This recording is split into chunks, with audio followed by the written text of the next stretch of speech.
Okay, we're beginning Tosefos, the first Tosefos on Daf Bais Amud Aleph in Makkos.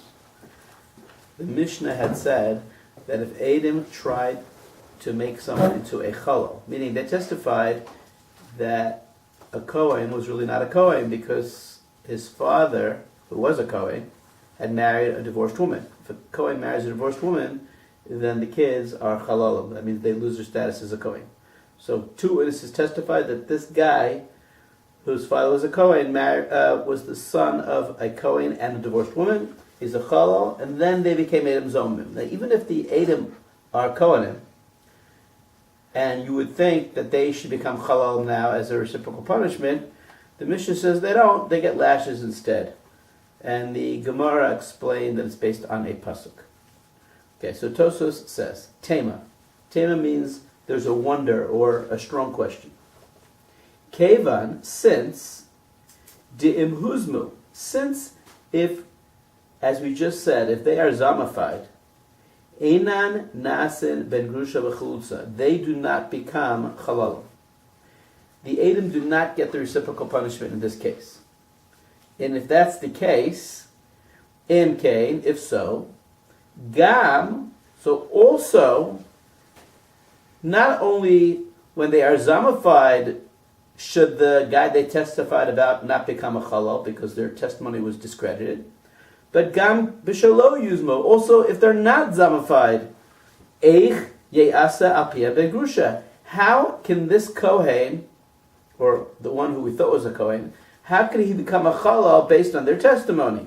In a case where they're believed and they're not zamified, how can we believe them? And how can we make this guy into a chalal? So the point of the question is, how can you trust Edom that somebody is a chalal? Now what Tosefos needs to do is give the basis of the point. Explain why not. 1 second. I want to get that important question. So how can you trust? How can you trust Edom who testified that someone's a chalal? And thereby make the, until now, Kohen into a chalal.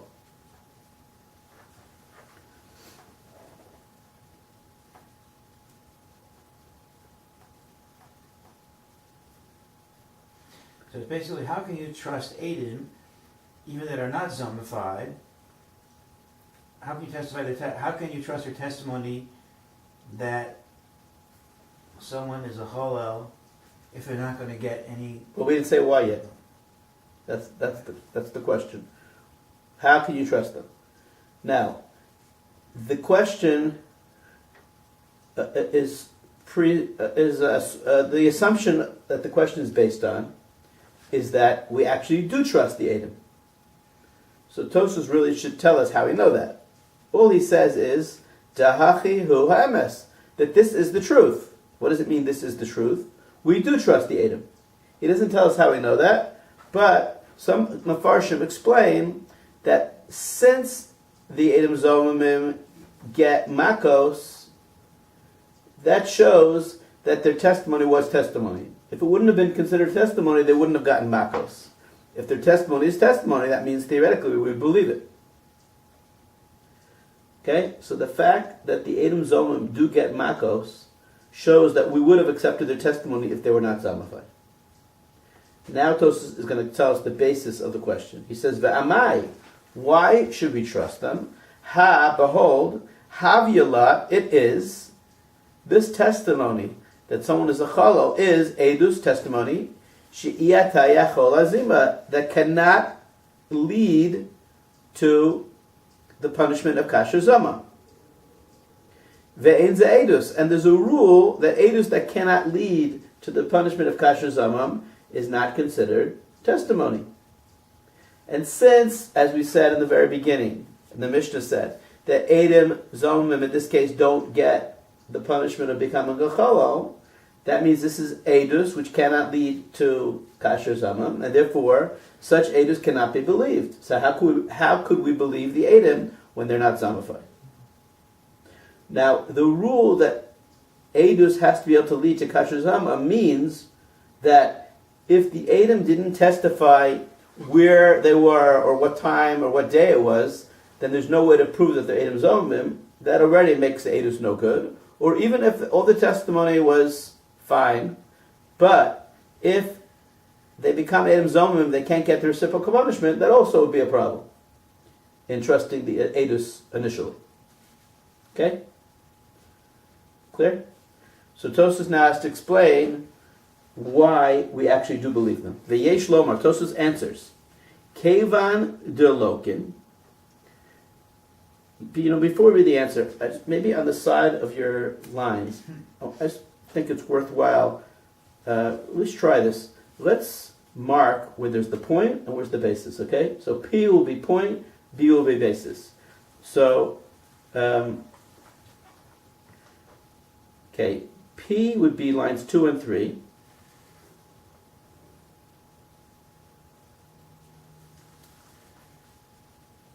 Actually, I take that back. 2 would be the basis. 3 would be the point.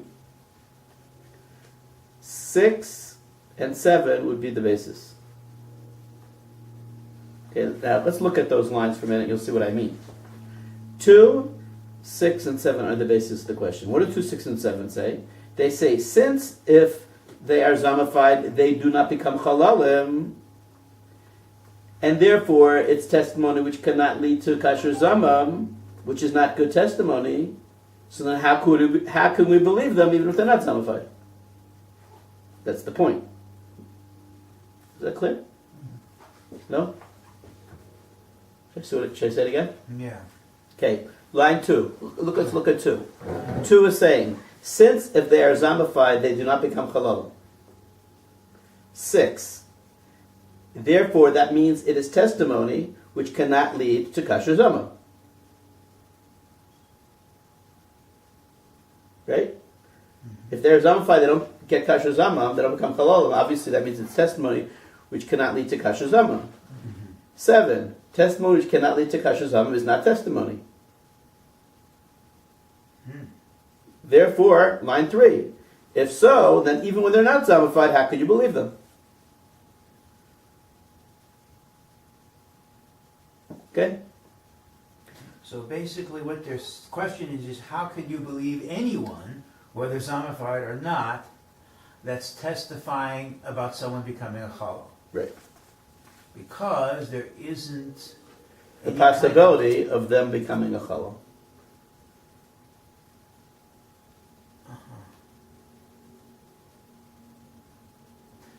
Okay. So the whole thing, again, is like the whole concept of Edom Zomimim is the idea that the reciprocal punishment should be sufficient and deterrent.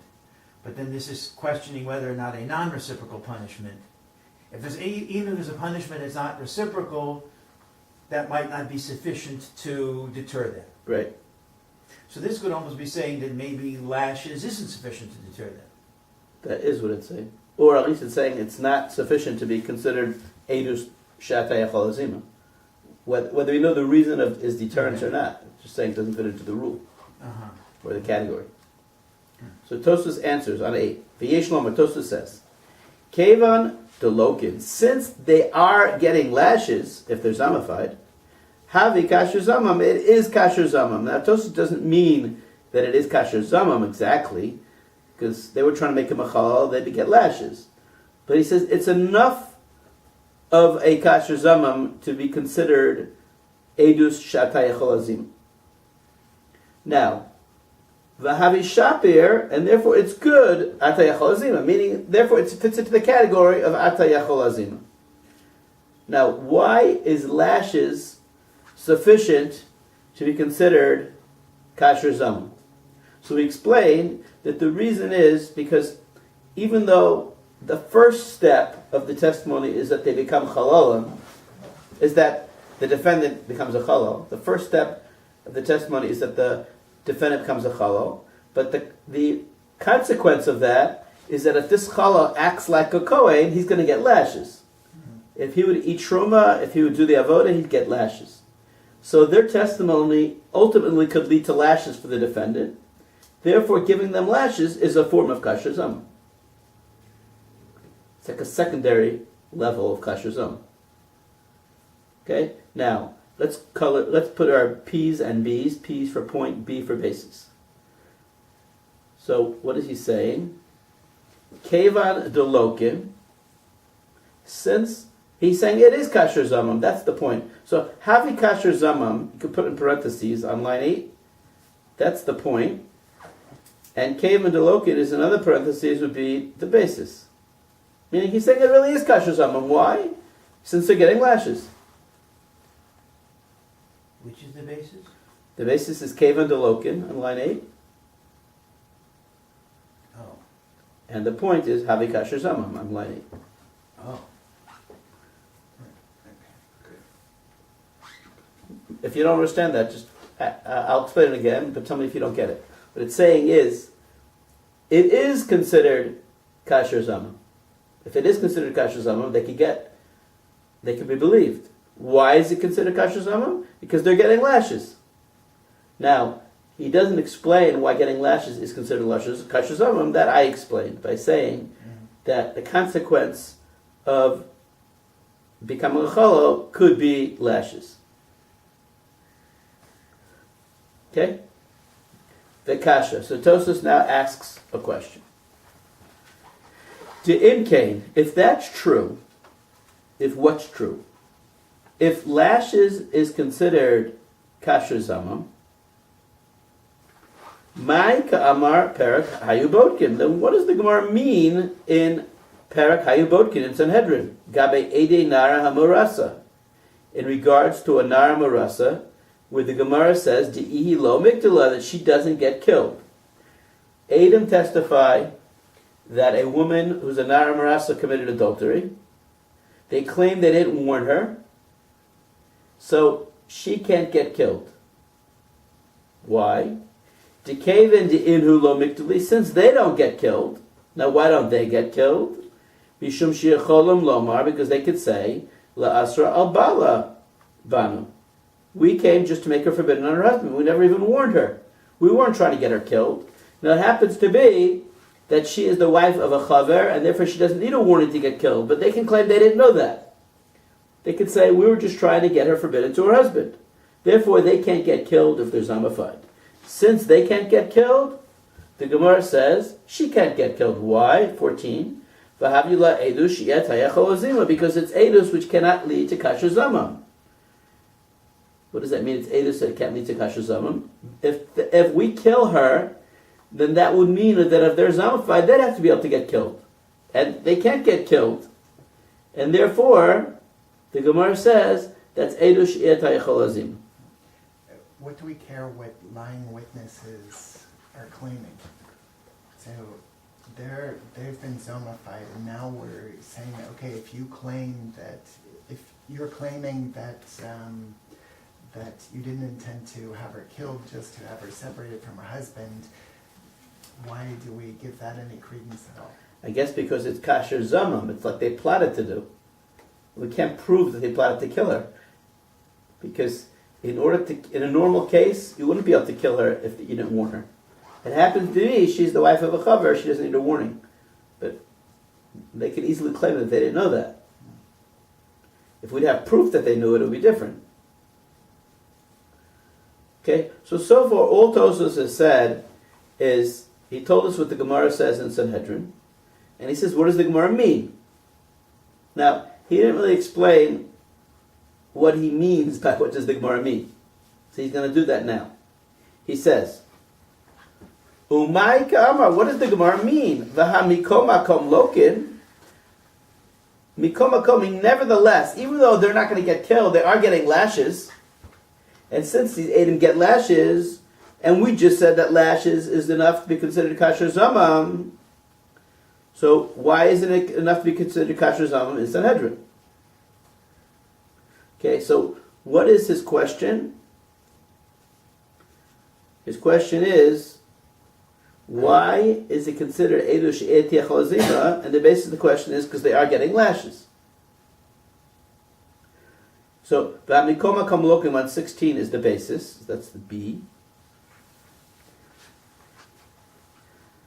And I guess 15 is the point. What does the Gemara mean? But what does the Gemara mean?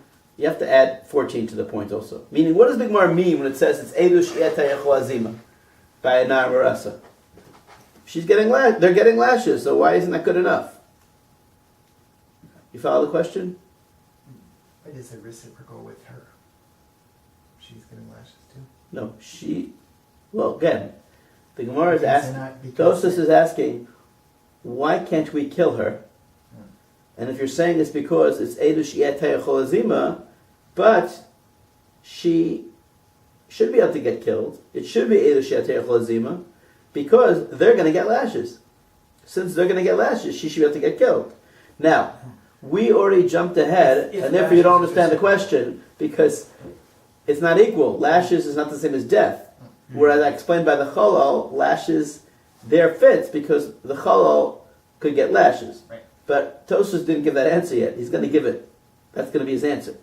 Right now, Tosefos is saying, I just said that getting lashes is considered kasher zama. But if that's true, then how come in Sanhedrin it's not considered kasher zama? And in his answer, he's going to show the difference is, it's not just magic that lashes is kasher zamam. Lashes is kasher zamam when the defendant would have gotten lashes ultimately from their testimony. But when the defendant would get death, then lashes is not kasher zamam.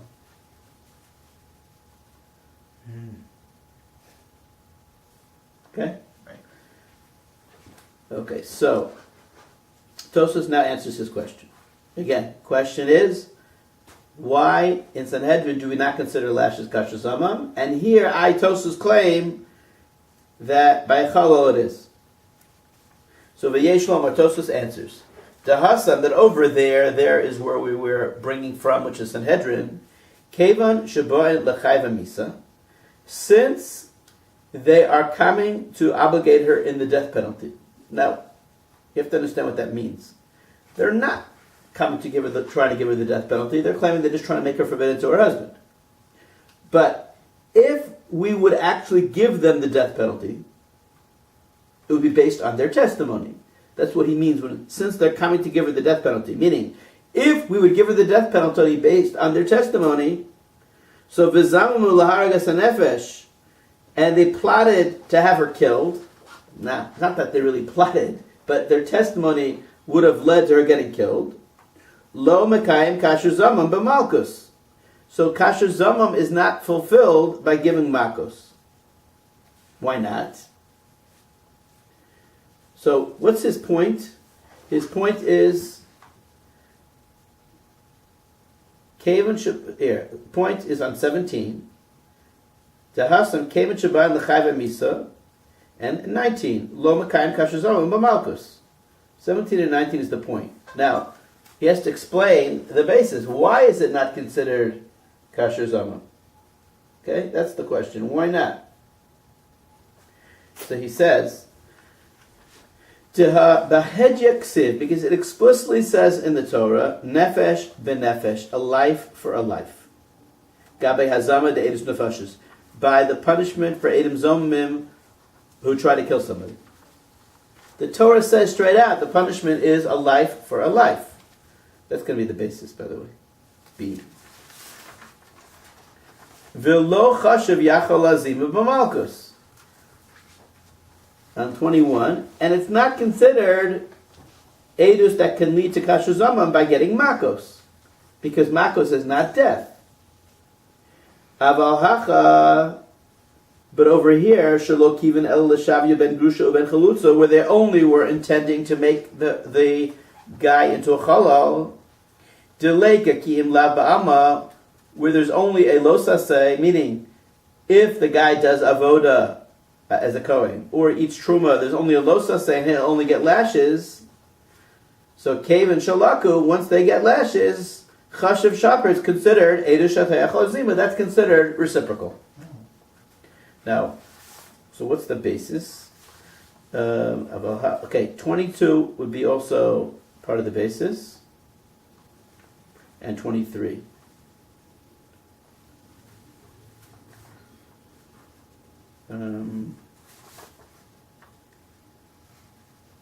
Second. 24 is the point. 24 is the point, and 21 is also the point. Okay, so first answer he's given is he's differentiating between Makkos by a death case and a lashes case. He says by a death case, since the Torah says explicitly a death for a death, lashes would not be considered reciprocal. Whereas by the Chalal, since their testimony is going to make him at most be over losaseh, which would get lashes, therefore they get lashes, that's kasher zam. Okay? Now, as I'm saying it, I just realized something interesting, and as I have a question, which is, why did Tosefos have to mention the thing about a life for a life? Meaning, wouldn't it have been sufficient to say, by the Chalal case, since their testimony could have led to lashes, the guy could have gotten lashes, therefore if they get lashes, it's reciprocal. By the Namar Asa, since she would have gotten death, lashes is not reciprocal. Why do you have to bring in the point that it says a life for a life? Even without the pasuk saying a life for a life, it's not reciprocal. Do you hear what I'm asking? Mm-hmm. There's no need for that. Just show, logically, one is reciprocal, one isn't. So I wonder, it seems like Tosefos is saying two different points. Point one is, you might have thought that if you can't get the reciprocal punishment, the Torah says you get lashes. And we learned that in Daf Bais from V'hayim bin Makkos Arasha. It says, V'tztikos atzadik v'shios arasha, V'hayim bin Makkos Arasha. Hopefully we'll see it again in the Gemara soon. But there the Torah tells us, if you can't get the reciprocal punishment, you get lashes. Mm-hmm. So I'm just thinking, maybe Tosefos is saying, you might have thought that the Torah is telling you, if you can't get the reciprocal punishment, you get lashes. Therefore, lashes is considered the replacement of the reciprocal punishment. Mm-hmm. And therefore, if that's true, lashes should work in all cases. Right. So therefore, he has to tell us, no, it doesn't work by the death case, because there the Torah explicitly tells us it's death for death. And by the Torah telling us death for death, it's telling us lashes is not really reciprocal. Now, by the Chalal case, where it doesn't say a death for a death, so then you could say lashes is reciprocal, and especially since it is really reciprocal in a certain sense. Because their testimony could lead to lashes. That's the only thing I can say. Okay, let's continue. Unless you have a question. Ve'od yesh lomar. So Tosefos now gives a second answer. Now this second answer is going to answer both questions. Meaning, the original question, which is, why do we believe Eidim who testify about a Chalal? And B, why don't we kill the Nar Marasa? Both questions are going to be answered. V'yod yesh lomar. Degabe edus de ben grusha v'chalutza. In regard to edus of a Chalal, lo chayshinan klal, we are not at all concerned be'ata yachol azima. We're not concerned with the rule. What does that mean, we're not concerned with the rule? The rule doesn't apply. The rule that edus can only be believed if it could lead to kasher zamam does not apply by a Chalal. That answers his first question. That is the point. Okay, 25 and 26 is the point. What he's saying is, the whole rule of kasher zamam needed, that you need to be able to lead to kasher zamam to trust edus, does not apply by a Chalal. Okay, that's a good idea to write that, I guess, for 25 and 26. The rule that testimony can only be believed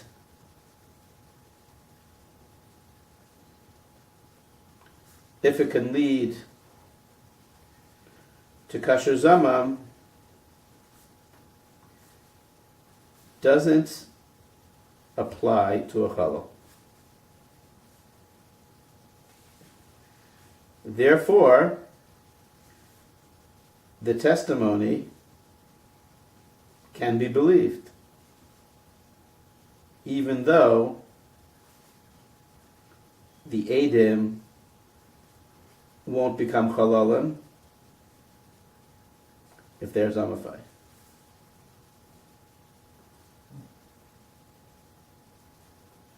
Okay, now, that is the answer to the question. The rule does not apply by a chalal. Now, once you give that answer, do we have a question for the non-marasa? The whole question from the non-marasa is, if lashes is considered reciprocal, so then why is it considered reciprocal by the non-marasa? We're not saying lashes is reciprocal now. We're saying you don't need reciprocity to believe edus by a chalal. Why? We'll have to find out, but you don't need it. So now, do we have a question why by nar marasa she's not killed?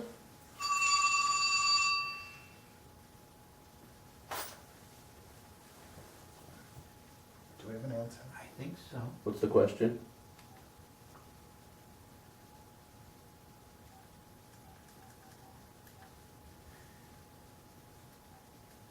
I'll say it again.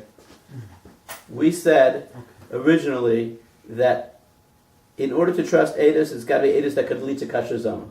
Therefore, the question was, since in our Mishnah it can't lead to kasher zamam, how could we trust the edus and make her a chal, and make the guy a chal? We answered, lashes is good enough to fit into the rule. So therefore, the Gemara Tosefos asked, then why isn't it good enough to buy the nar marasa? Nefesh. Okay, that was the question. Right. Now, Tosefos now is answering his original question in a different way. Question again is, why do we trust Edom by a chalal if they can't get kasher zamam? The answer is, you don't need to be able to get to kasher zamam by a chalal to trust the Edom. The whole rule that you need to be able to get kasher zamam to trust Edom just does not apply. That rule is not in style, or it's not in effect by a chalal. Because lashes is a No, it's just not. The rule doesn't apply. You don't have to worry about whether anything is considered kasher zamam. Whether it leads to kasher zamam or not is irrelevant. The rule does not apply. What rule? The rule that to believe edus, it's got to be able to lead to kasher zamam. That rule does not apply here. And why not? We'll get to that. Okay. But for now, it doesn't apply. Now, so do we still have our question why we don't kill an Aramarasa? Could we just say the rule doesn't apply there either? Okay, the only question you could ask is, why does the rule apply there and not here? Which really is not a question about over there. It's just a question. It's the same question that you just asked a minute ago. Why does the rule not apply here? Once we know why the rule doesn't apply here, then we might say, oh, well, then why doesn't it apply there? Maybe we'll know right away. Right? So right now we don't have the question for the Namarasa. All we have to answer is the basis of his point, which is, why does the rule not apply? So now he's going to explain the point, the basis. Demehecha, this is a rhetorical question. Demehecha nafkalan. Because from where do we learn Debi'inan Eidush Atayachol Azima? From where do we learn that you need to be able to get kasher zamam in order to trust edus? In other words, where does that rule come from? Okay, if you want to write notes for that line, it's where does the rule that we only believe edus, which can lead to reciprocity,